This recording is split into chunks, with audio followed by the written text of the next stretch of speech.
نگاه کنید، مملکتی که در و پیکر نداشته باشه میشه این.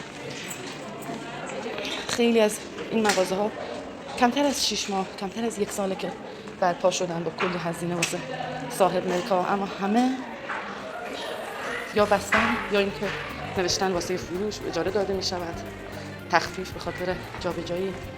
بعدش میگن چرا مردم اعتراض میکنن. برو خدا من چی گفتم اکثر مغازه ها یا جمع کردن یا اینکه نوشتن که اجناسمون رو تخفیف میدیم به علت تغییرشون. حالا اینجا رو نگاه کنید.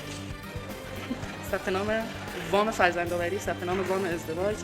خب اگه ثبت نام وام و با وام حل میشد که اگه مشکل مردم وام بود، خب وام گرفتن که این کاسبیان نگاه کنید دو طرف همه خاموش.